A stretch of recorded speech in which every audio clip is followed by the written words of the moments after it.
Right, it says we're live. Good evening and welcome to Critical Witness, where we talk about Christianity, ethics, apologetics, evangelism, pretty much anywhere that the conversation takes us. And tonight we've got Justin Brierley with us. Very glad to have you on, Justin. So thanks for spending a bit of your evening with us. Yeah, thanks for having me. We'll just get straight into it. We've got an hour with you, so won't waste any time. We can do updates about our blogs and things at the end. But it'd be great just to hear at the start a little bit about your story, how you became a Christian, and maybe a little bit of where apologetics and evangelism fit into that story, if they fit at all. Yeah, sure. Yeah, it'd be great. Yeah, well, I had, the blessing of growing up in a Christian family. My mum and dad were actually kind of saved as students at university. Actually, they both found faith while they were at Oxford University, and joined fairly shortly thereafter a fairly sort of radical sort of house church movement known here in the UK as the Jesus Army, which I was born into, and my sisters as well. So I was in that. It was a kind of in a way, it was seen by some as slightly cultish because it was quite a closed kind of community. But they believed they were kind of doing the whole New Testament, living together, having all things in common sort of thing. But I was in that until my parents left it when I was probably about 7 or 8. And then they started attending a fairly sort of more mainstream, let's say, charismatic independent kind of church, which became part of New Frontiers in the end. And so that was really where I found my faith, was in that context as a teenager. I'd say I was kind of up to about the age of 15, kind of going to church and happy to go along, but I wouldn't say it meant that much to me on a personal level. It was really through, I would say, an encounter with God on a youth weekend that I went on that things came alive for me. The penny dropped, and I'd say I had an encounter, as I would see it, with the Holy Spirit that sort of really changed things for me. Things kind of went multicolored rather than black and white. It was sort of, I'd say there was a sort of, real moment when I could say my journey with Christ started. And that's different for everyone, of course. I mean, my wife, Lucy, is much different, kind of more of a gradual, just dawning realization of God, and she couldn't put a sort of firm point at which she made a decision. But for me, that was sort of the way it worked. And that kind of really set the course for my sort of later teens. Just got into doing things like leading worship on guitar with my sort of youth group and that kind of thing. Ended up going to university, and was quite involved in Christian arts and drama at university. I led a little arts and drama group that did sort of evangelistic skits out on the street and at Christian Union events and things like that. And so that was very kind of fruitful time. I was also reading a lot during my gap year, especially people like C.S. Lewis and others, and sort of I don't think I even knew the term apologetics actually until later on, but I think I was developing an interest in the kind of intellectual case for Christianity, because I'd had a very experiential kind of conversion in many ways. But it wasn't long before, especially at Oxford University, you get plenty of questions thrown your way and plenty of doubts thrown. Having said that, there's a very strong actual student Christian movement really at Oxford. So there's also plenty of great people out there to help you answer those questions. But I would say I did go through certainly a spell of quite intense doubt and wondering whether it was all true and that kind of thing towards the end of my first year. But I'd say it was really helpful at that point to draw on some of the apologetics that I was able to delve into at that point, people like C.S. Lewis and others. And perhaps that set me up a little bit for what would come later on in the journey, which was after university. I met my wife, Lucy. We got married sort of after university. We went away on a gap year doing some mission work in Africa. And when I came back, she began training for ministry, and I started at Premier Christian Radio, where I sort of learned the basics of radio broadcasting, journalism, that kind of thing.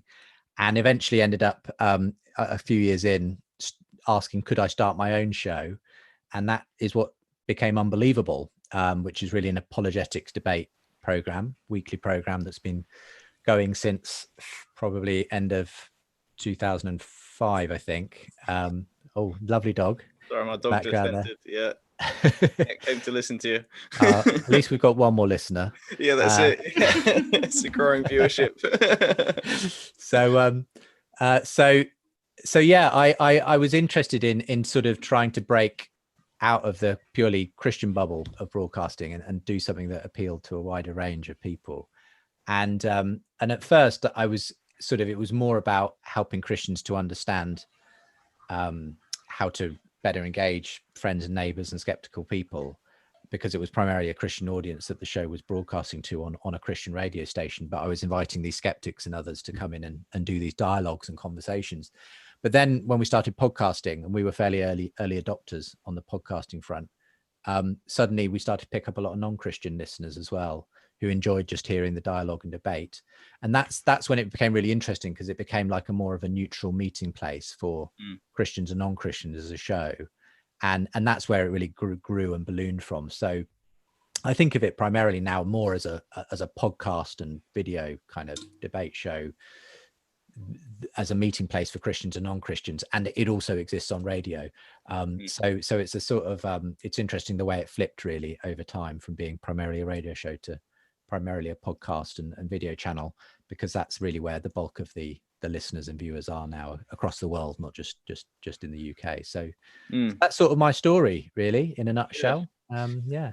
There's one thing that stood out. Sorry, I just have to jump in because it was such a minor detail, but I just thought it was interesting. Was the evangelistic skit? Yes. What's happened to that? do people still do them? Well, I don't know. I'm not really up on it anymore. I don't know. I imagine they do. Maybe it sounds really corny, and probably it did. It was a bit corny in some respects, but I think done well, they can be actually quite effective. Our most popular one, or the one that we used the most, was actually based on the song "Every Breath You Take" by The Police. Oh, really? I thought you were going to say "Everything" by Lifehouse, because there was that one that went round. Well, it was kind of like there was that really popular one, wasn't there? Yeah. And the one we did was a kind of mime that I think they kind of ripped off actually for that popular skit that did the rounds, a while back. But ours involved this sort of, it's kind of told the story of the gospel really, but through these ribbons that a guy gets bound up in, and then Jesus comes in and takes the ribbons off him and gets crucified with them. And it's actually quite a powerful bit of drama, and I've used it several times since university in like local church contexts, for Easter services, for outdoor kind of evangelistic things that have been done in the town centre. And the power of it is actually in the fact that you don't actually have to understand the language. So I had people who were like non-English speakers coming after we did it in a town centre once, saying that was amazing. That was so powerful, because I think sometimes something done well visually works. Obviously it can be really corny as well if it doesn't work, but done well, it can be quite powerful still.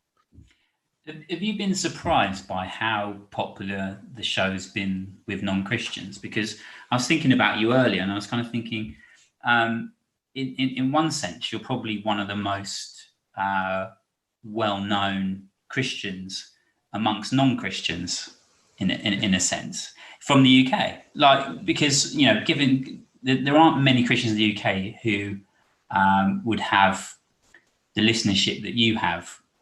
From the sort of skeptic community, like you're doing something that no other UK Christian really does, or even has access to those people. So is that yeah? I mean, it is a bit of a surprise. I mean, in the sense that I didn't honestly set out, as I said, with the show with the aim of reaching non-Christians, because in a sense it started on a Christian radio station, so I knew that the niche was inevitably going to be that, but I suppose it did take me by surprise, in the sense when I started hearing a lot from non-Christians saying they'd picked up the show, and really the way that happened, via podcast at least, was whenever I had someone reasonably well known from the atheist community come on, they might then share the link on their blog or social media channel, whatever, and I'd see a whole little new wave of people joining, people saying, oh, you never normally catch me listening to a Christian radio station, but you're the one exception, kind of thing, your podcast.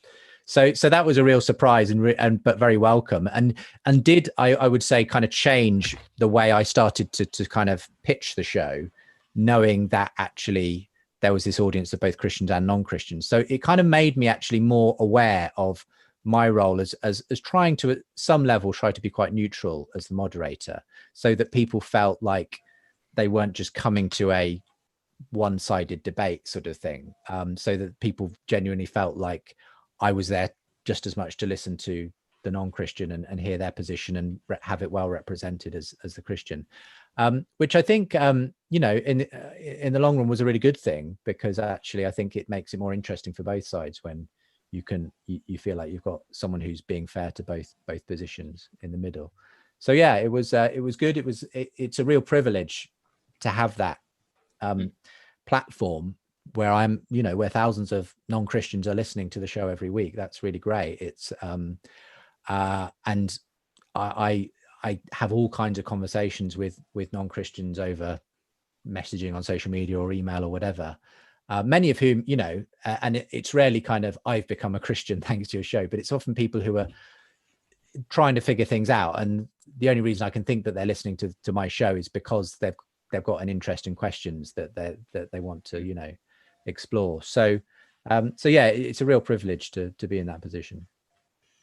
I remember you saying a while, like quite a few years ago, that you were when the show first started, you get quite a lot of criticism, and Premier Radio got, when it was, because you used to have live calls, didn't you, for a while? Yeah. Like, do you still get criticism of the show now, or do Christians, are they kind of sold on what? Yeah, it's a great question. I mean, it's funny, but hardly any criticism at all now, because I think it's become such a kind of set part of Premier's output, that, so in the early days, it was a bit of a shock for Christian listeners on a Saturday afternoon to be hearing atheists kind of trashing Christianity on a Christian radio station. And they said, we've got the BBC with plenty of atheists. Do we have to be infected with it on our Christian radio station as well? Which I understood. And in a way, it does Unbelievable does kind of break a lot of the rules of radio broadcasting in that way. Generally speaking, small commercial radio stations like ours should basically be only broadcasting things that will make people want to listen. And you have to get your niche audience and then give them exactly what they want. But so it was a brave step really when they commissioned Unbelievable, because it's not a comfortable listen necessarily for the average Christian. No. You are going to be challenged by some of the things atheists and so on say. That's why my role is really important, though, to sort of make sure that I'm balancing that conversation and bringing on hopefully a suitable counterpoint to it from the Christian. And I think in the end, those who didn't like it just learned to skip that 1.5 hour slot on a Saturday afternoon, frankly. I mean, it's never anyway been, if I'm perfectly honest, in our kind of like peak listening hours. Saturday afternoon is not exactly, 8 a.m. on a Monday morning. But it's kind of been happy to just sort of be there. People who want it, tune in for it. But really, in a way, it's the kind of show which inevitably thrived on podcasts because it was kind of somewhat unique in what it was doing, and people were able to obviously get it any time of the day or night when they wanted to. And so it kind of quickly built up its own listening community there as well, but still got a kind of faithful radio audience who come along on Saturdays for it. Though it has actually recently moved its normal slot to 6 p.m. in the evening. So we're probably picking up a slightly different crowd now than we used to on radio. So, yeah. So how long, and you've got the title of your book is 10 years, but when did you start thinking I could write a book on the sort of stuff that I've... Yeah, it probably was at about the 10-year mark that I started to think about writing the book, because the show, as I say, I think it started end of 2005. So yeah, by the end of this year, it'll be 15 years that it's been on air. The podcast sort of archive doesn't go back quite that far because we started podcasting a couple of years in. But yeah, it was around the 10-year mark that I started writing the book, probably.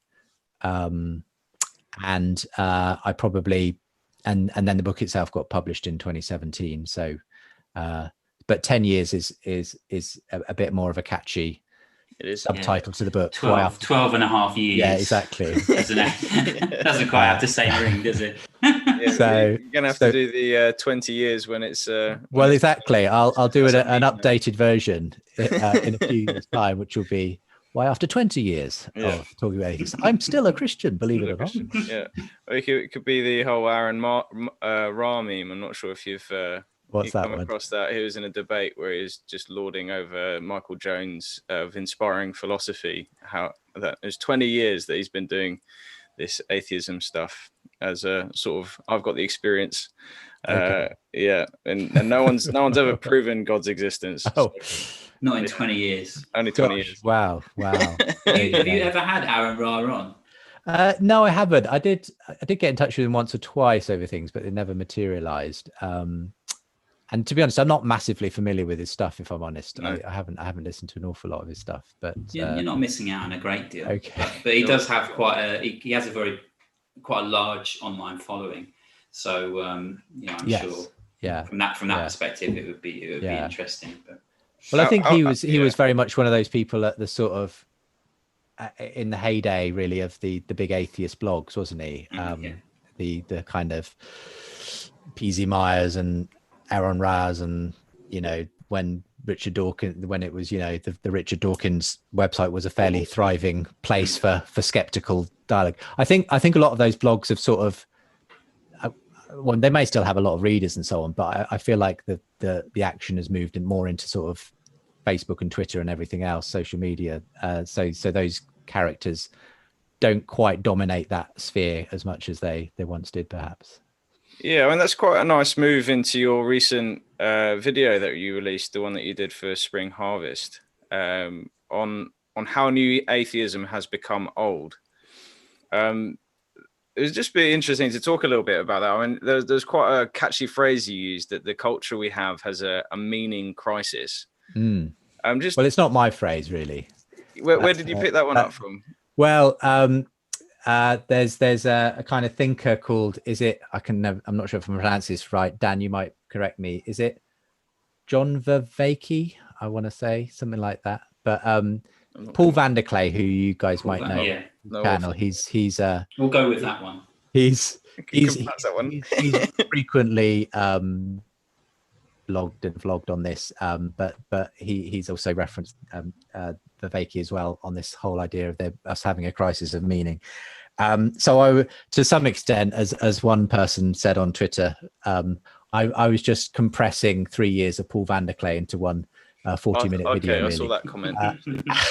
So it's I mean, the video is really just pointing out what a lot of people have already pointed out before me, which is that to some extent that the sort of the heyday of the new atheism is behind us, and a lot of the sort of what Dawkins and Hitchens and Harris were doing back in the mid 2000s with their publications feels a bit dated now. And I think people got a bit tired, frankly, of some of the shrill fundamentalism of that side of the movement, just as much as they were tired of maybe shrill fundamentalist Christians. And it feels like what I essentially say in the video is it feels a bit like we were promised a great deal, a great utopia once we shed ourselves of religion and get into a free thinking, rationalistic, scientific mindset. But of course, that hasn't happened. And in fact, the movement itself kind of splintered off and consumed itself to some extent because no one could agree on what they existed for. Ultimately, were they just going to be free thinkers doing free thinking, or were they actually going to stand for certain values? And if so, what were those values? Well, I want to be a feminist and I think it's all about LGBT rights, and other people were like, no, but that means I can't say what I think about this and that. And suddenly, suddenly they realized that as far as I see it kind of to some extent it resembled what sometimes happens with churches, sadly, which is they split on doctrinal issues, frankly. But at the same time, it made me realize that it's when you're kind of basically just assembled around a kind of denial of something, when you try and actually assemble around something actually positive. It's a bit of hard work, and actually working out what you believe matters in life is not simply a case of denying God and expecting everything will come right by believing in science. Science is great at describing the laws of nature. It's not really good at describing how you should live your life, unfortunately. And so, you know, a lot of the atheists, or a certain proportion of the atheist community, has actually started to, you know, not bother so much criticizing religion, but is a lot more concerned about potentially, you know, freedom of speech and academic freedom and so on, because of the rise of certain forms of identity politics and, you know, the woke stuff and all of that, where they feel there's a new form of a new kind of danger that's appeared, that's potentially just as dangerous as, you know, right-wing fundamentalist Christians, is another form of fundamentalism where you cannot question this or that ideology. And so it's been interesting to see the way that actually, in some ways, you know, there's been some unlikely bedfellows made between Christians and secularists who are both worried about a common sort of issue around you know, some forms of identity politics around gender and sexuality and race and so on. And I've increasingly seen Unbelievable kind of pick up some of those cultural conversations through some of the most well-known, you know, critics of it, Jordan Peterson and others. I mean, it was interesting because I mean, years back I had Peter Boghossian on the show, and anyone who knows Peter will know that he kind of rose to prominence as this Portland atheist professor who published this book, A Manual for Creating Atheists, and he was responsible for this street epistemology movement, basically sort of, you know, how to dismantle a Christian's faith in, you know, such and such easy steps. And I had him on the show with Tim McGrew, as I say, quite a long time ago. Remember that show? Now. Great show. Yeah. Really, really good show. Yeah. And Tim McGrew, frankly, you know, some would say took him to the woodshed, but it was interesting because I went back to Boghossian several times after that and said, do you want to come back for another discussion? And he was like, oh, maybe. And then eventually, a couple of years ago, almost exactly 2 years ago, I approached him because I was going to be doing an event in Portland for an Unbelievable conference we were doing in Oregon. And I was looking for an atheist guest to come on to have a discussion with Sean McDowell on stage. And I reached out to Peter, and he said, very kind of you to ask me, but actually I'm kind of done with the whole critiquing religion thing. My focus is now actually the progressive left, which I think has just gone. And it was at that time, though he hadn't sort of formally released it yet, that he was working on this whole sort of spoof parody academic research, posing to be some kind of serious paper, but just using all these ridiculous terminology to kind of send up the whole the way that he believes academia has gone in this ridiculous direction. And so it was interesting to see all that come out shortly after that, and him to actually say to me, I'm actually far more in tune with a lot of your side now than I actually was, and that he just saw it as pointless actually kind of critiquing religion any longer, because he thought, because I think it's funny because even people like Boghossian, who was incredibly, you know, anti-religion in his writings, who have basically said, no, actually I've realized that Christianity, I may not agree with it, but actually it's got more going for it than some of these other worldviews that I'm seeing emerge. It's just an extraordinary turnaround. And I think you see that with the number of other secular thinkers who are no longer getting upset with Christianity, but realize actually the Judeo-Christian foundations that my secular culture is basically built on, well, we're in danger of actually undermining those foundations, and maybe Christianity wasn't such a bad thing. I may not believe it, but actually it gave us the ability to have academic freedom and these institutions of learning and so on. And there's a lot of, you know, concern that that's all being undermined suddenly when you basically take away the foundations. And that's exactly the kind of thing that, you know, Peterson and Murray and Holland and others have been sort of saying in so many words in various places. So it's just been an interesting way in which that conversation has moved on, and people seem less interested, at least in the public sphere, with just bashing Christianity, and more interested in actually looking at the bigger picture and the way Christianity has shaped the world, and that we throw the baby out with the bathwater potentially, to our own danger. Yeah, I mean, in some ways, as you were speaking, like I miss the new atheism in a way. Like I miss how easy it was just to have conversations, because if someone found out you were a Christian, they'd be like, they'd be going through, oh, God doesn't exist. What about the Inquisition? Jesus didn't exist, and all these things. And I miss how easy it was to have those conversations. And what I find frustrating is that the new atheism has been kind of replaced with a kind of new apathy. So it's just people it's not just that they don't care, it's that they also presume that the questions they have can't actually be answered by religion. Like there isn't, like the religious answer has no validity to it.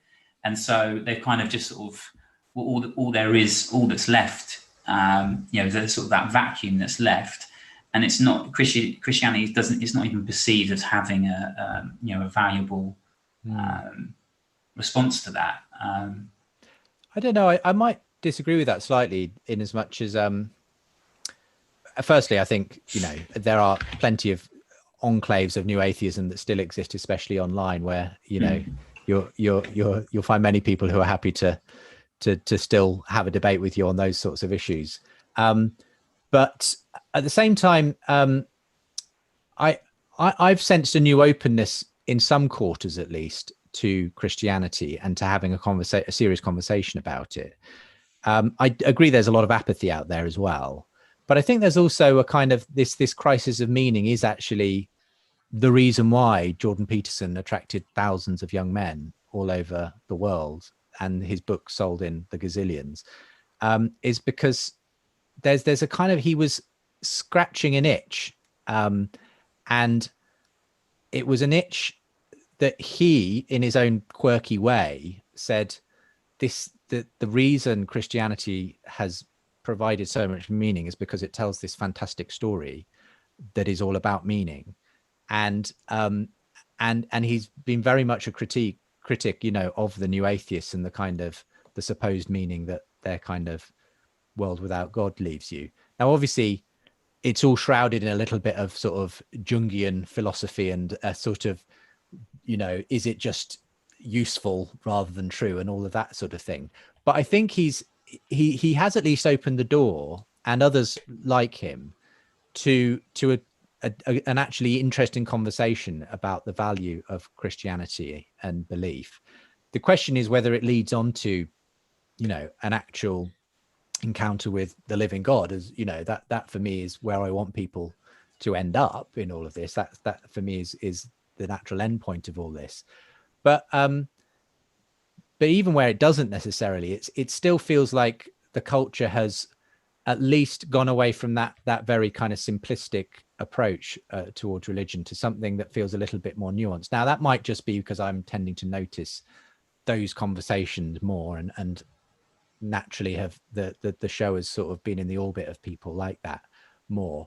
But I suppose I'm a little bit more optimistic that actually, as people realize the sort of scientistic new atheist thing didn't actually provide any meaningful solutions to life, and as we see our increased use of technology and everything else simply produce more problems of isolation and whatever, and as we see people struggling with identity and not knowing where to find value and purpose in life, it feels like Christianity is kind of waiting there. It's kind of waiting until people realize that the answer's been there all along. And while it can be frustrating in the waiting phase, but my hunch is that I just sense that there's kind of a tipping point very often in culture where suddenly people realize, that this humanistic philosophy or whatever just isn't delivering. And that's when there's an extraordinary open door potentially to Christianity reviving again. And as I see it, Christianity has always come in revivals. It's always come in, you know, places where it's been like this, and then you go into this trough, and then it comes back again. People have predicted the death of Christianity many times in Western civilization, yet it has this interesting habit of coming back. And I just wonder whether we might be starting to see just the beginning of the tide starting to come back in some way. That's my hope and prayer. I wish I was as hopeful as you. I think I'm a natural pessimist. I fight my pessimism each day. I think the thing I liked about new atheism is that people saw religion as something it was worth attacking. I think you're right in terms of online. Yeah, I mean, it hasn't really gone away. Like I had a look on the Unbelievable Facebook page yesterday, just looking through some of the things. I thought I can't be bothered to get into this. but that was, I was having those online discussions offline, and I think at least people I now sort of interact with is that they don't see it as something worth attacking. Really interesting. Whereas before it was seen as this sort of competing. It was something that was competing with their views. And you're right, it hasn't disappeared. But I think that's just the kind of thing I don't know. I guess it just depends who you kind of I think it does. And I totally get, I'm very sympathetic. I'd rather have a conversation with a rabid anti-God, you know, dogmatic atheist than someone who's just really not bothered either way, because you can actually at least, you know, get into the issues and get somewhere. Yeah. I found a little bit of a different experience. My experience of university was people were apathetic, even though that was at the heyday of new atheism. Oh, you were chatting to the wrong people. I was chatting to the wrong people, or different people. It's interesting. Now I kind of experience what you've been talking about, Justin, and I've seen that from when I was a teacher in secondary school, seeing students not apathetic, but just pulling in all sorts of mumbo jumbo, trying to find some sense of meaning. And I think there's a massive thing happening with the next generation, trying to find, because religion's been attacked. They're not quite sure if it's true. Maybe some of them are like, it might not be, but I'm going to pull some stuff that's kind of nice that I've heard. Maybe not read the Bible because that's archaic and anti-women and all sorts of things. But then there is this academic level that's reinvestigating the Bible, like your Tom Hollands and your Jordan Petersons. And it's interesting, a comment on the YouTube feed from London Theist saying Jordan Peterson actually helped him become a Christian.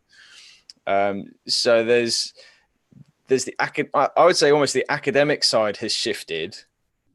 So new atheism has been shown up for what it is. And you've got Jonathan Haidt, you've got Malcolm Gladwell, I think even to some extent shows how we can't fully rely on our own reason and mind. So that's kind of been undermined.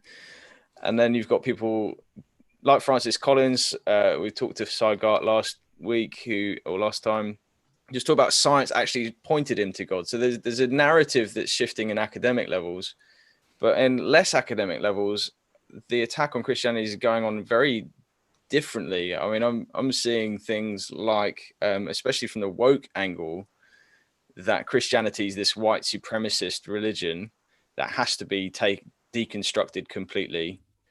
And there must be some sort of thing happening even within evangelicalism, where you've got these fairly prominent worship leaders and podcasters and all sorts, at least in the States, leaving fairly noisily as they go, about how everything's falling apart. I'm just trying to figure out where this all kind of fits together. Is it the academic controlling culture and it's just going to take a little while for all that to filter down, or is culture having a bit of a say, or they all split? It's just a really interesting thing to kind of watch. Yeah, I think it's all complicated by the fact that America is just coming out of its kind of cultural Christianity, really, and to some extent, the UK has always been a bit ahead of America on the curve, not necessarily in a good way, but in the sense of the secularization is kind of really is in full swing here in the UK, in the way that America is now kind of catching up with fairly rapidly.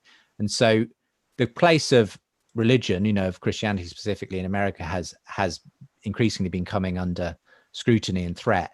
And that's resulted in the last few decades, the culture wars that exist there and the politicization of religion and everything else. So that what the new atheism was responding to, especially in the States, was much more this kind of politicized version of Christianity that was seen as a threat to liberal democracy and science and education, everything else. And so in a way, that's kind of where the main thrust of the sort of the new atheist and angst came from against religion.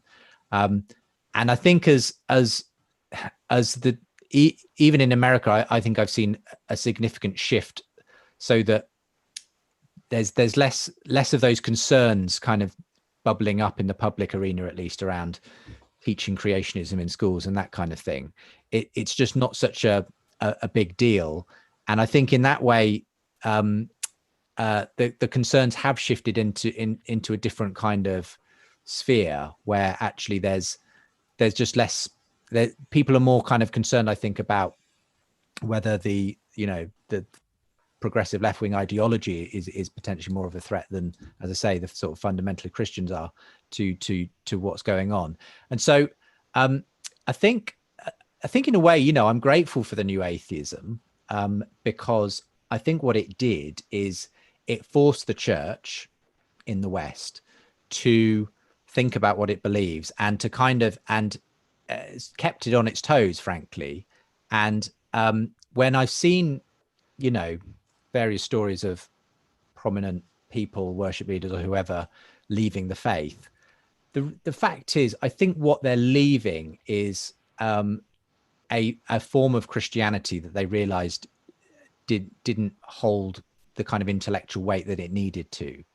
Now, for me, that's not necessarily a bad thing. I think if Christianity is if forms of Christianity that are basically like a house of cards, where you pull out one particular doctrine and the whole thing comes tumbling down, well, that was never a form of Christianity that was going to last in the long run. I think for me, I'm not too worried about Christians losing their faith in a fairly shallow form of Christianity or some sort of purely emotional form of Christianity or whatever, because actually I think long term there's far more robust forms of Christianity that are now effectively replacing those more kind of emotionalistic and cultural really forms of Christianity that have been common in the US especially. So for me, it's almost like a necessary pruning or shedding of what was the kind of the cultural religiosity of America that's now being undermined because of secularization and everything else. Fine, it's happened here in the UK as well. But that doesn't mean that something better won't come in its place. And I think that the danger is that you try and hold on to these old sort of wineskins, to use a biblical metaphor, and when actually what we need is new wineskins for new wine. And there's a new move, I think, of an intellectually credible form of Christianity that's just as biblical and just as, in a sense, evangelistic, but is approaching things in the way they need to reapproach for a new generation. The generation that of our parents or grandparents and the Christianity that drew them to faith is not going to look the same as it is for us. The message fundamentally doesn't change, but the tenor, the approach, the ways, the kind of things that are maybe not so central anymore that need to be discarded, and the things that need to be brought to the center are going to be different. And for me, that is just part of the way that God moves through different generations. And so I'm kind of less concerned, as some people are, about oh, so and so's lost their faith. I'm like, well, maybe they're just shedding something, and they might well pick up something better down the line.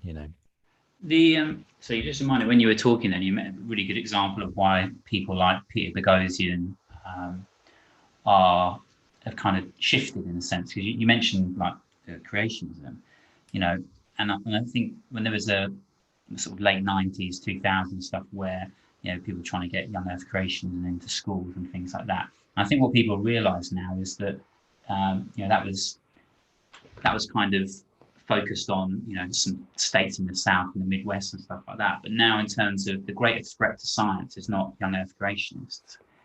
It's the new, you know, the woke left. You know, you can't even, you know, going into science classes, you know, it would be, it would be wrong to teach it there that sex is binary.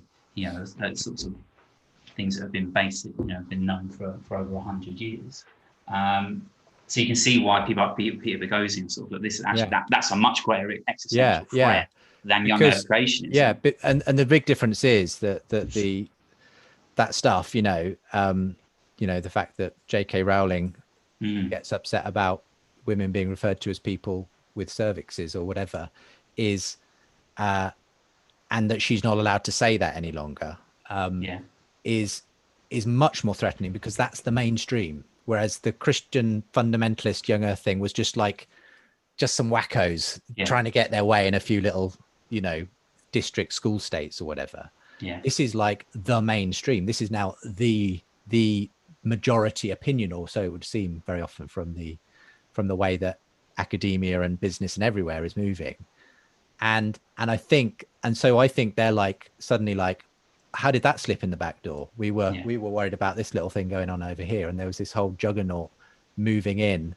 And so I can see why the Boghossians and others who are worried about this have kind of basically shifted their focus entirely. And just going back to the meaning thing quickly. So you let's say that you've got a skeptic in front of you, and they say, look, Justin, you know, life's meaningless.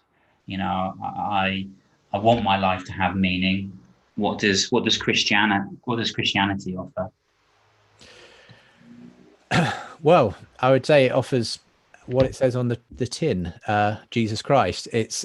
I mean, I would want to have a bigger conversation about why they've arrived at this view that life is meaningless, and if there is anything that they do think of as meaningful, and if they have, you know, if they have reached some kind of nihilistic viewpoint where they believe we are just, you know, swimming in a sea of existential meaninglessness or whatever, I would simply, I guess, say to them, well, I believe in someone who claims to be the way, the truth, and the life.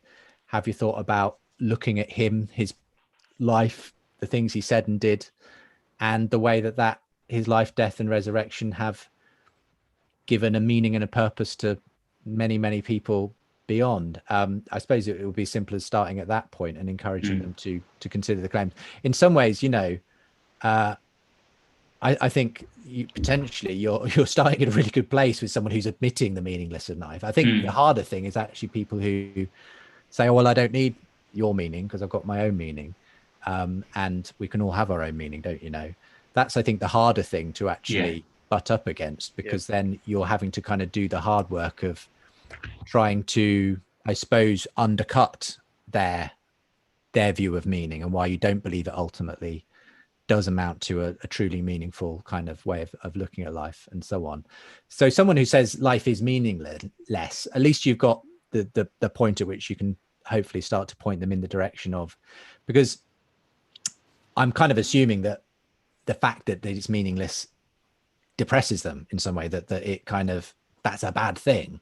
And if that's the case, then I think you're on, you know, you're on a good ground to start pointing them in the direction of something very positive, which I think is, you know, going back to the Peterson thing, is exactly why he's been so, you know, sadly before he kind of got very ill and sort of had to pause everything he was doing, he was so fantastically popular, was because he had put his finger on this meaning crisis, and suddenly all these basically young men, as far as I can see, majority of them, who were basically wasting their life watching porn and playing video games and not really getting on in life, suddenly had this kind of quite sort of get up and go guy saying just basically common sense things most of the time. In your room. Yeah, clean your room, make your bed and all that. But kind of overlaid with this whole sort of, you know, life is not meaningless because there is this greater sort of meaning, and people have been exploring this, did a whole series on the Bible and the way it explores the human condition and meaning and everything else. And people seem to, in ways that Christians would have loved to see happen, sort of lapped this up and seen it as, incredibly insightful. And, people approaching him on the street in tears saying, "You've turned my life around," and everything else. And like London Theist, an interesting sort of wave of interest in Christianity and the Christian story. And we wait to see exactly what the fruits of that are in the long term. But I do get the sense that actually the meaningless crisis has created a bit of an open door for Christianity. I'm not saying it's the only thing that people are turning to, but it's one of the things, Yeah, we do see people turning to all sorts of different things at the moment, trying to find meaning. And I think for me, it is that discussion around ultimate meaning and hope and why. I think for me, it's kind of flipping it on its head. Why does it even matter? Any suffering? Why does it matter? Any why should I? The is and the ought kind of dynamic of why should I live in a certain way if there's no ultimate thing, being, mind, whatever it is, that kind of gets to this idea of theism, and then working from that. Well, if there's an ultimate being and we can communicate with it, then there's a relational aspect, and that makes the most sense within Christianity. And you kind of have this conversation, and I liked how Andy Kind put it in a recent conversation, that the claims that we make are actually should be fairly modest, and that is what makes the most sense of the world around us. And someone in the comments there, I think it's a guy, someone named Digital Gnosis, has said that they can't necessarily see how things like living forever would make life all of a sudden more meaningful, and that is was it he said where did he say, sorry, Digital Gnosis, something about deconversion because of cognitive dissonance between what is taught and what we see in the world. And I personally don't experience that myself. I see actually a better way of viewing the world is that suffering there is a meaning behind it. I can get angry at suffering because there is a purpose for each individual life given to them from the one that made them. And I think I'd agree with the comment that if the aim is just to live more eternal, just have eternal life, well, that doesn't buy you meaning necessarily. I totally get that. But if it's life with the author of life, with the center of everything, then that's actually probably stacked full of meaning. And that's the Christian claim. That's it's life in all its fullness is what we're promised, not just a never-ending kind of amount of life that is basically looks like this life. It's a transformed life, which is and that's a huge claim. I've obviously need to make the case for why I believe that kind of life is available to us, but I do believe it. And for me, that motivates me. It does give meaning. It does make sense of things. It's not to say that you can't live life with other kinds of small, lowercase m meaning in your life. Obviously, people get all kinds of meaning from family and friends and children and hobbies and careers and everything else. But for me, the problem with that has always been that all of those things you can get taken away and will get taken away because there's this thing called death, and it just is the ultimate leveler of all of those forms of meaning. So however much meaning you build up, your family will not be there one day. Your relationship can fail, your job, you can lose your job.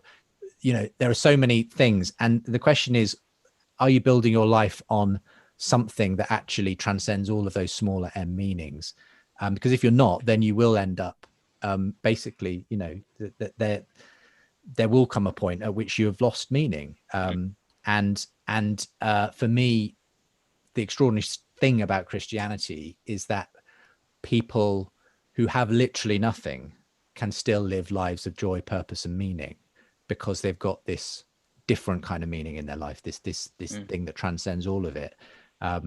You know, you look at the stories of people like Corrie ten Boom, you know, who lost all of her family in the concentration camps and was able to write at the end of that, you know, it's only when all you have is Jesus that you realize that all you need is Jesus. And that like is a cliche in some ways, but it's actually that's coming from the mouth of someone who lived that and saw that and the truth of that.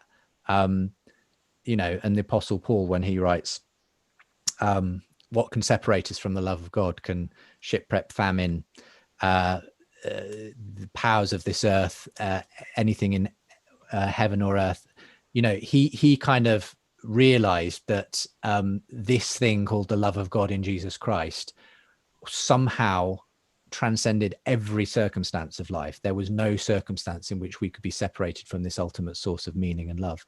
And for me, that's a pretty good deal. That's something that you simply can't get from any other sort of secular philosophy, which are ultimately contingent upon these meanings that will run out, that are inevitably limited in that kind of way. There's just on that comment, and just with one more point that's been made on here with what if you desire something else? And my response to kind of go on with that is what we've talked about on our channel with a number of people, actually, because we're all everyone we seem to get on with here is a Tim Keller fan of some sort, and C.S. Lewis. And so we've talked about disordered loves, and I think our desires can take us towards these other meanings, and that's the whole point of living the Christian life is you follow a person, not the stuff that we might desire. And so there is some sacrificial aspect of following Christ and acknowledging that, yes, we might desire other things that might well give us meaning for a time, but our ultimate meaning and desire is best found. That's the claim, is that it's best found when we find who Jesus is. And so I start to see the world through that lens, and you've got that often used. Well, for me, it's all about, for me, the Christian worldview puts all of those things in their proper place, and all of those things can become, without God at the center, their own sort of mini gods, you know, and idols of their own: family, work, romantic relationships, whatever. They're not bad in themselves. They're gifts of God to us, but they only find their proper place when they're in the orbit of God being at the center of any of them. And they actually become, we become a slave to them if they are the thing we orbit around. And that's why so many people just do move from romantic relationship to romantic relationship, because they're looking for that thing which only God can obviously give them ultimately. And it turns from a good thing into an abusive thing because it's not being used in the way it was meant to be used. And so, I mean, that it's difficult, I think, to convey that to someone who doesn't share that experience that we three share in this regard. And I'm not saying that Christians are all super consistent in this either, because we're all, you know, human, and we get pulled aside by those things, and we're all capable of turning them into mini gods. But there is something about the way that when we do put God at the center, it does make sense of all of those other things. We see them in their proper, you know, as they're meant to be understood, rather than as being central in themselves.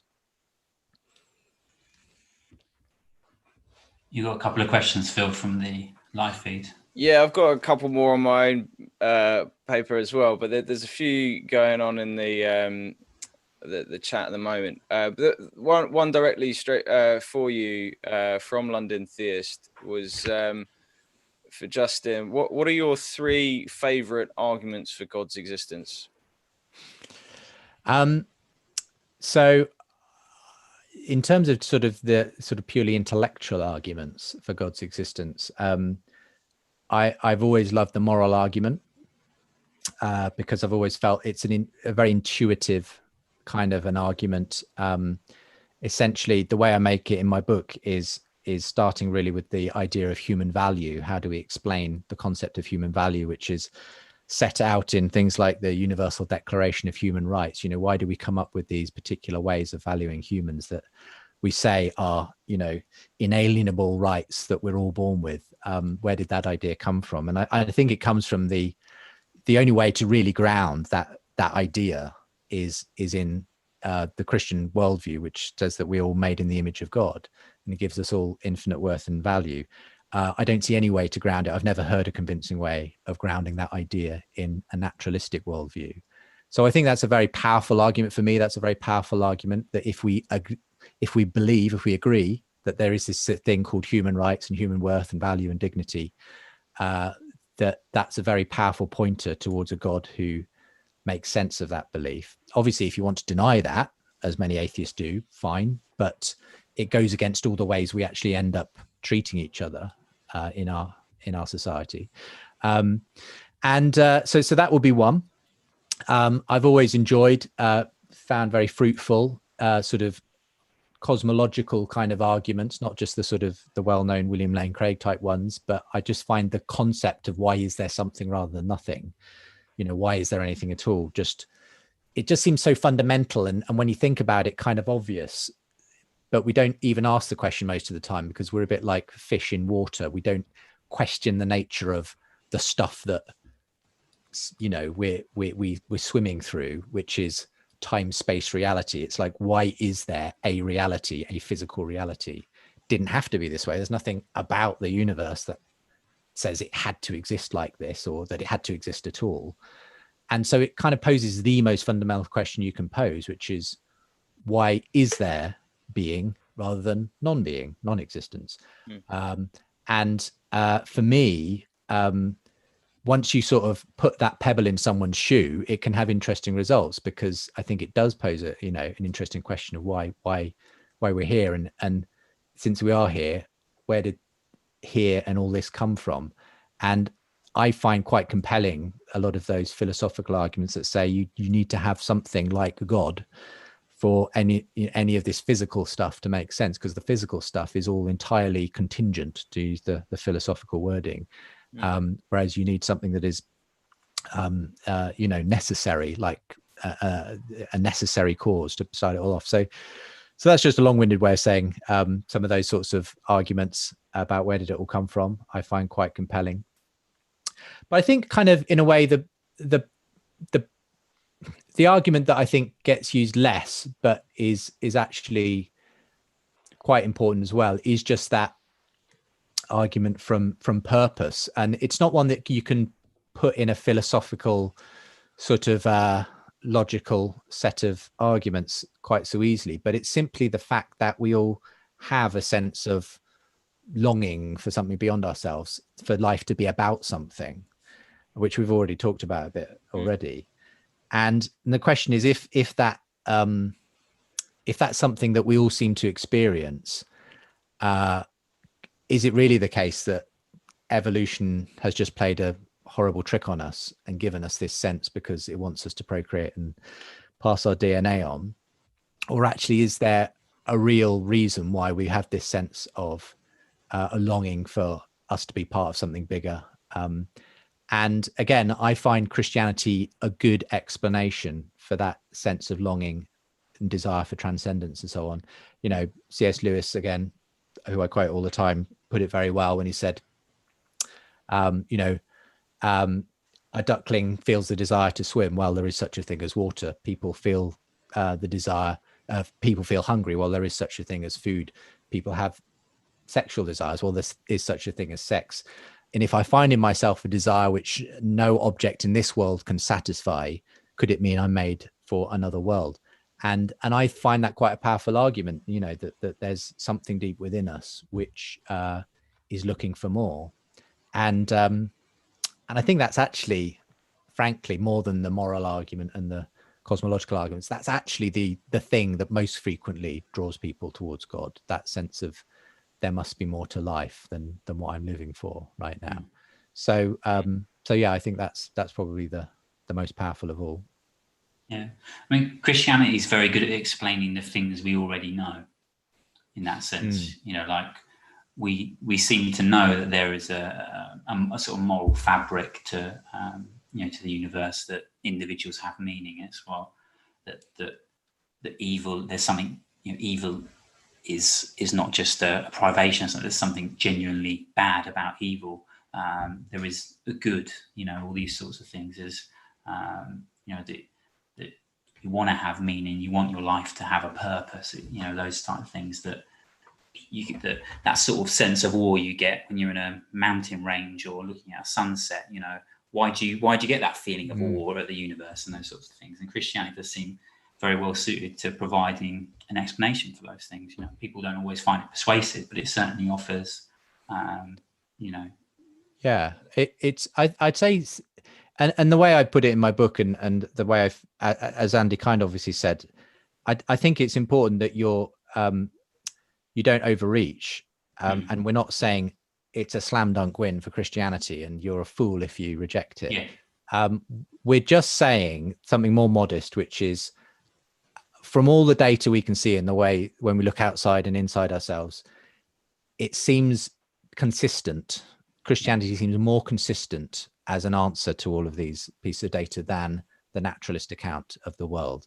That's my reading of the data, if you like, and I'm inviting you to consider the same data and ask yourselves those questions. Because I don't think, I've long learned the lesson, having hosted an apologetics debate show for many years. I genuinely don't think people actually just get won over by intellectual arguments. No. There's people for whom it's a very important piece of the puzzle, for sure. But actually, if there's not a kind of internal desire for it to at some level be true, I don't think any amount of intellectual argument will ever force you. I don't think you'll ever be forced by the intellectual arguments alone. Yeah, that way. I think that's something we've discussed a little bit on this channel before, and actually most of our conversations so far, as there's not that many of them, have been about the place of apologetics with regards to evangelism, with regards to personal faith, where the arguments fit in. And sort of a little bit on that vein, I realize we're at the hour mark, and I'm going to be a bit selfish and just ask the one question from my own thinking, partly from you being involved in the media, and a book I'm currently reading called Disruptive Witness by Alan Noble. I've got it on my bookshelf, actually. Right. I've been meaning to read it for ages, but I just haven't got around. The start's good. I can't tell you about his conclusions just yet because I'm still in the middle of it. But having read sort of John Mark Comer's Elimination of Hurry book as well, it's similar themes in that. So I'm just kind of wondering your thoughts on the level of media that people are consuming is creating this kind of personal buffer of either intellectualism or just noise. What have you found that in your kind of conversations or in responses to people, is there anything that you are starting to think or do differently that might well cut through that noise? Or do you feel like shows like this one and adding to podcasts and short conversation, are we just adding to noise rather than I think we're going through a great experiment at the moment, aren't we, in our globally, really, of this technology revolution, and we're still at the kind of in the foothills, really, of where it could lead, and we're all just starting to realize the way that it's changed the way we think, and the fact that none of us are reading long books anymore because we can only read 120 characters in one go, and all of that sort of thing. And I think it's really hard to say exactly where it's all going to land. At the moment, I think there's, as you say, that the feeling is there's a lot of noise. And as people like John Mark Comer pointed out very well, we've kind of lost the art of just concentrating for a bit on something because we're constantly distracted. And, I suffer from that myself in so many ways. But at the same time, on the plus side, I can reach far more people than I ever used to be able. Your podcast is going to reach people that you could never have reached before the technological revolution took place. So there's these pros and cons to this. My feeling is like we're just starting to learn how to manage our digital consumption a bit better. We're getting a little bit more of a handle on what's helpful and what's not. How to not. I think there will come a point at which sort of common sense almost has to take over, and people learn how to stop their phones ruling their lives and like harness the the technology for better. Having said that, Google are probably working against that day and night to make sure that we're as addicted as we possibly can be to everything or whatever. But my again, this is probably my optimism speaking compared to Dan's pessimism. My hope in a way is that we'll learn to harness the technology rather than us being its slave, and that the noise will die down as we learn how to live life better with this technology rather than it simply creating all this distraction. Now, I think in a way, this is partly what the church has been supposed to be doing throughout history. We're supposed to be a witness to the way, the life, and the truth. And there have always been directions that society has wanted to go off in, destructive directions, which the church is supposed to be there to be a witness and a prophetic voice to. And so I think to some extent the church needs to, at this, particularly this juncture, be standing up for the value, to sort of pull people back from the brink of all the noise and everything else, and remind them of, and Christians themselves in our own lives, we've got a duty to model that and not just go along with the rest of it. So I think it's an opportunity again, I think, in all of the distraction and stuff that modern technology brings, to actually say there is something more than how many likes you get on that Facebook post and the kind of the buzz it gives you. That and I think in a way this whole coronavirus has kind of forced people to stop in some regards and to question what life is all about. Now, what the long-term effects of that are, whether it'll stick, who knows? But I think there's always God opportunities for Christians to be used to speak into the culture. And we're always, in a sense, there's always going to be some new threat to our life and meaning and culture. But Christians are always that, Christians are being called to be that faithful witness and stand against the tide, whatever it may look like in any given time, and proclaim Christ. And that I hope we will learn to do well in this new technological age we're living in. Use the best of it, but also kind of live distinctively in that whole area. I think that's where I'm at.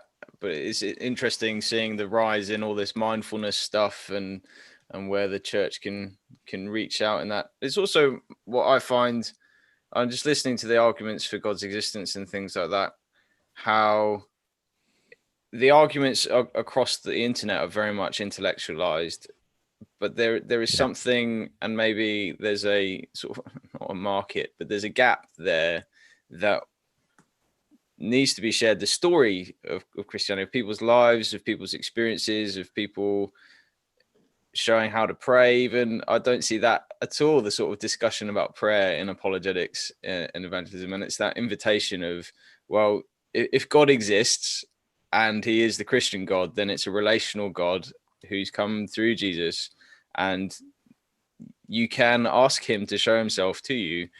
And that's the sort of evangelism that I think isn't necessarily promoted as much as it could be. I think partly it's the issue with apologetics, which is that inevitably it tends to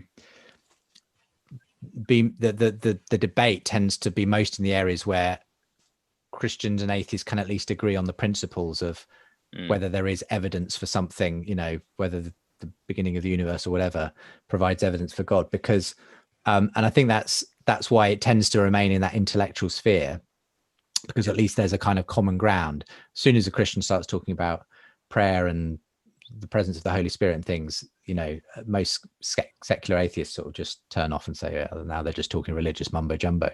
And I get that, and that's why. And it's frustrating because if you to move in some apologetic circles, you would think that that's all Christianity is, a set of highly complex intellectual arguments. And of course, that's not the reality of what Christianity is at all. It's a sort of, if anything, that's just sort of a little side thing to what the actual Christian life is about. But I think there's a way in which, I'm almost like, I still do. I mean, we still do a lot of those kind of intellectual debates on the show, but I don't do as many of them as I used to, because I've kind of reached the limits of what I think are useful there. And there's a point at which you can keep layering on more and more technical arguments, and you're having increasingly technical conversations, but it's not really going anywhere. It's not really move.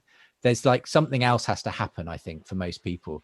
The reality is, most Christians I know who have come from atheism, as I'm sure Dan will attest, there's going to be an intellectual component to it, but there's also going to be, usually, most of the time, a hefty spiritual, experiential component to it, and it was foolish to ignore that, and so that's partly why the show has shifted in recent years more into talking about some of the cultural issues going on, where I think there's also a healthy sort of discussion to be had that kind of provokes questions that just debating the kind of where did the universe come from type questions doesn't so much scratch, and actually getting into those conversations that are more about meaning and what is life about, and where are we going, and how are we going to get there, and that kind of thing, that actually potentially has more fruitful outcomes. It's kind of why I decided, partly to start up another podcast alongside Unbelievable, which is the Ask NT Wright Anything podcast. Love it. I'm a big fan. And NT Wright's not everyone's cup of tea, but I found his way of looking at scripture, the Bible, the whole Christian narrative really helpful in terms of just giving us sort of a way in to the story that's intellectually compelling, but also in no way denies the real spiritual, supernatural component of what our faith is. And it's interesting because I think I probably get just as many interested agnostics, skeptics, and so on communicating through that podcast, interestingly, as Unbelievable, who are just fascinated by this kind of intellectually sort of rigorous, but also searching and curious and open to ways of looking at the world and life, sort of way that NT Wright's thinking does, as just an interesting way of making sense of culture and history and everything else.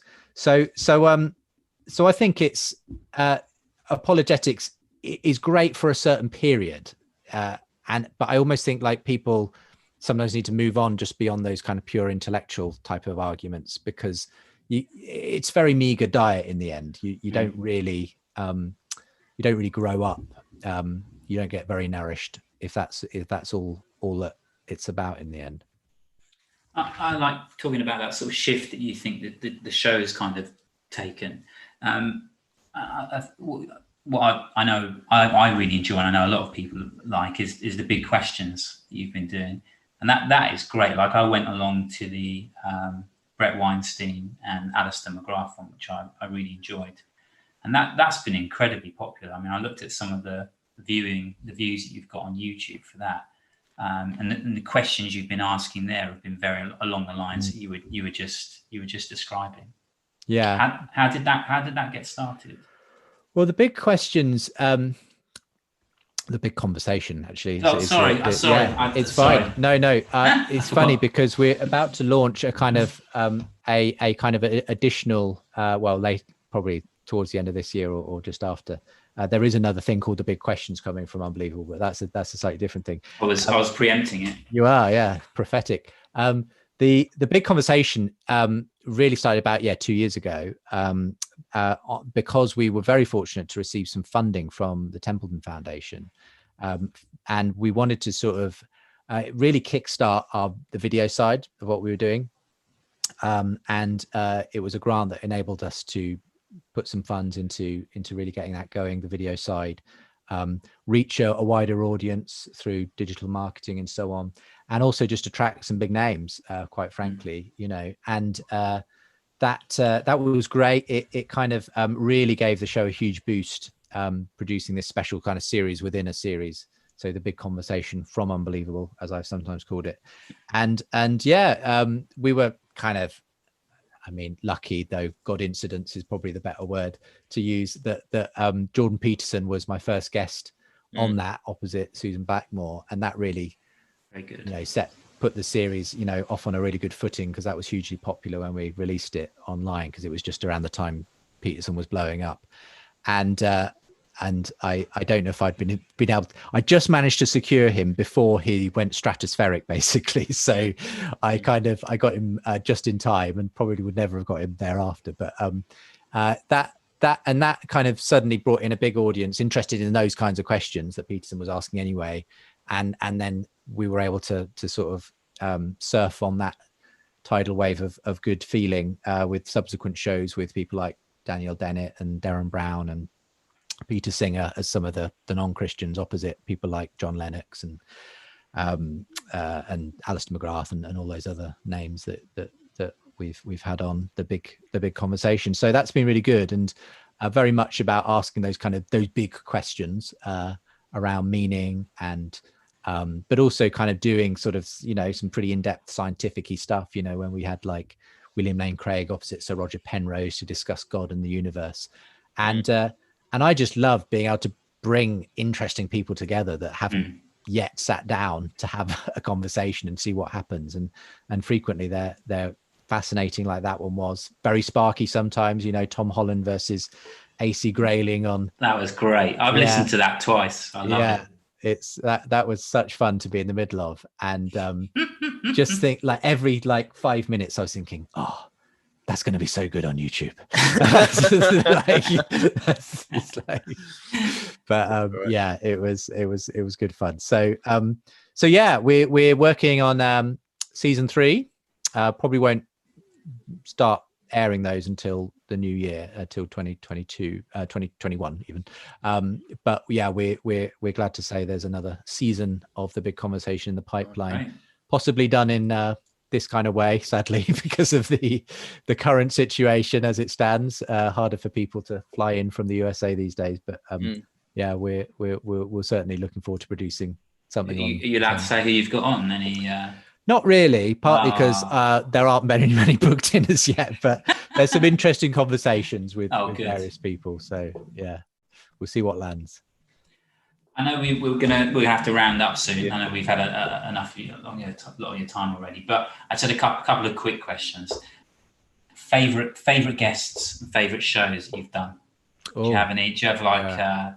It's always like asking me to choose between my children. Because I have one of my favourites that you already know. It's the Peter Boghossian and Tim one was great. Yeah. Well, I've been just re-airing some classics over the summer, actually, because I was trying to make space for writing another book. But and so it's made me look through the archive more than I normally would, and sort of refresh my memory on some shows from the past. But yeah, I mean, I really enjoyed just one that I just re-aired between Nabil Qureshi and Yahya Seymour, and it was because at the time when Nabil came in, I didn't know him from Adam really, but obviously saw his apologetic career take off thereafter, because I first had him back on in 2009, and of course a very bittersweet show because he obviously sadly died from cancer in 2017. But just listening back to it, it kind of it brought home again just how good some of those conversations have been. Great people to feature on the show and so on. A personal favorite, I guess I enjoyed having let's just pick one out there. Andrew Wilson and Jonathan Haidt was really fun, because I just enjoy getting people together, not necessarily where you're going to have a big argy-bargy, but where you've got people who are obviously a Christian and a non-Christian, but they're just having a really interesting, constructive conversation, and that can be really good. Same, like much more recent one, Sean McDowell and John Steingard. That was really good. I enjoyed that. Yeah, from Hawk Nelson, who's lost his faith recently, but very, very open to sort of talking about it, exploring it, and hasn't, as far as I can see, shut the door entirely on Christianity. And what's nice about that is I've then seen this great friendship blossom between Sean and John. They've been out running together because they live not that far from each other. Oh, wow, that's amazing. California, it turns out. which is lovely. And it's always lovely when the show sort of sparks off, you know, other interesting conversations and things. So yeah, those are a few favorites over the years. I always like some of the feisty Christian Muslim ones you used to have back in the day.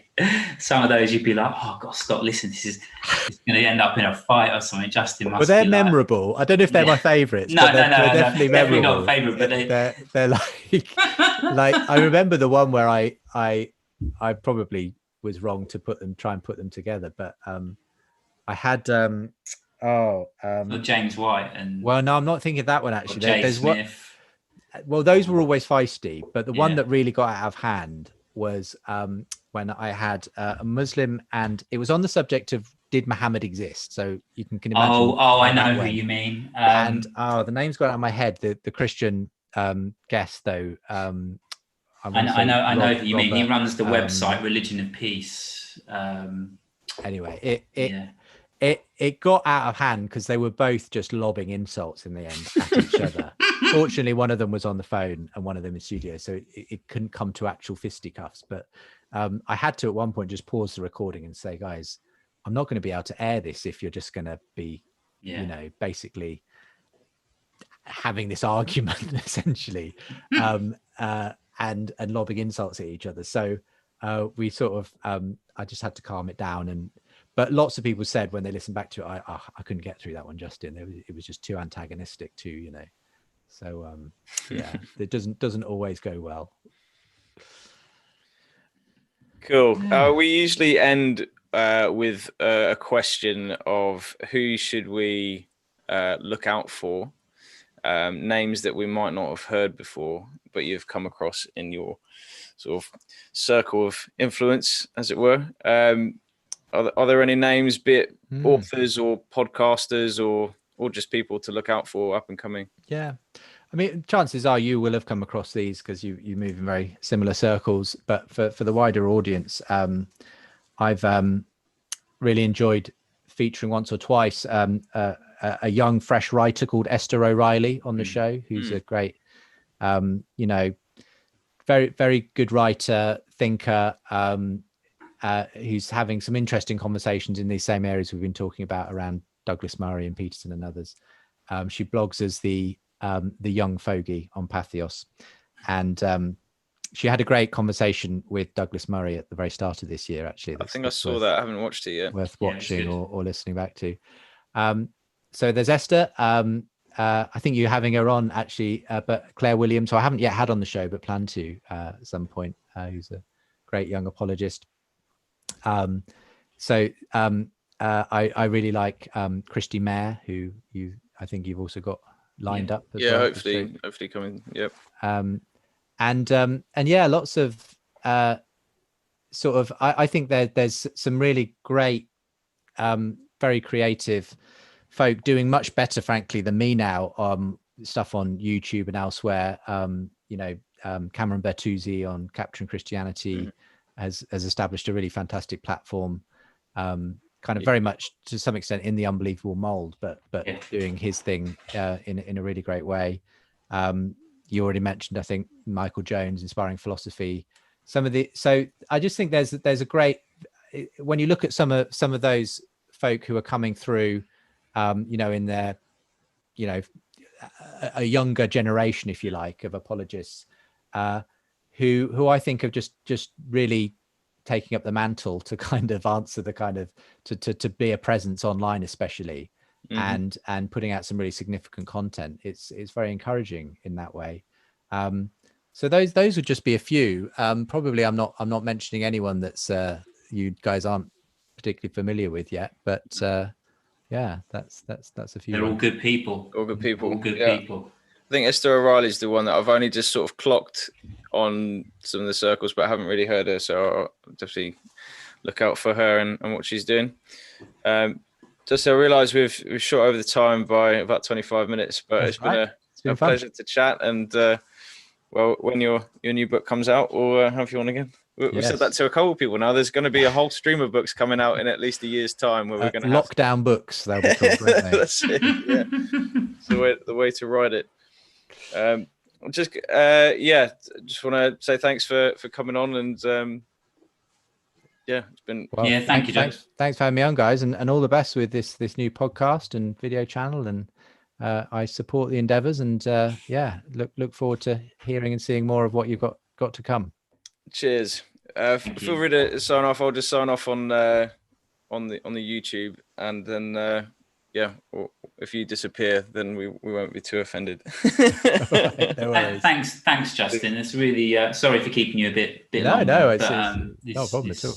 It's nice to get you and then get to natter a bit about things. It was such a disappointment about the conference. I was really looking forward to that. Tom Holland and we're hoping it may be able to go ahead in some form next year.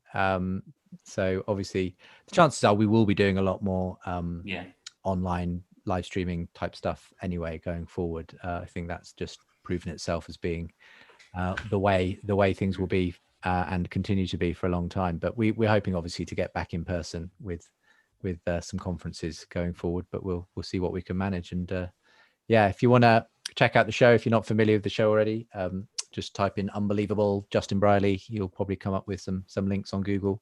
Yep. And the podcast is there, and the YouTube channel as well. And Ask NT Wright Anything. Indeed. Yeah. Sorry, I thought we'd cut. No, we haven't cut. I thought you were speaking like that. Yeah, we're not cut yet. Just going to say a couple of things for the YouTube, but I can do that now. If you're watching us carry on the conversation, thanks for watching and all the chat. Thank you, Digital Gnosis and London Theist. We've been great to see you all chatting. Sorry I've missed some of the conversation on there. If you'd like to subscribe to our channel, share it. We just have these conversations and seeing where they go. We get to have fun, and hopefully you're enjoying the conversations. We also just updated the website criticalwitness.uk. That's got we're going to have some blogs on there from other people that don't necessarily want their face on the screen. And we've also got a Patreon account if you're wanting to help support the website. Both Dan and I have full-time jobs, so we don't need you to support us as a ministry in that way, but it'd be great if you could help us with hosting the podcast and hosting the website. That's all we're asking for, really. Feel free to get alongside us on that. And just thank you. We hit 100 subscribers on YouTube. It might seem like a small milestone when compared to how TikTok numbers are, but we're grateful. We're glad that you can join us here. And thanks a lot. On that note, we'll sign off, and we'll see you on the 22nd of August with Mary Jo Sharp is the next guest. So looking forward to that. And with that, I will sign off. I got massively confused. I thought we were off. We're done now.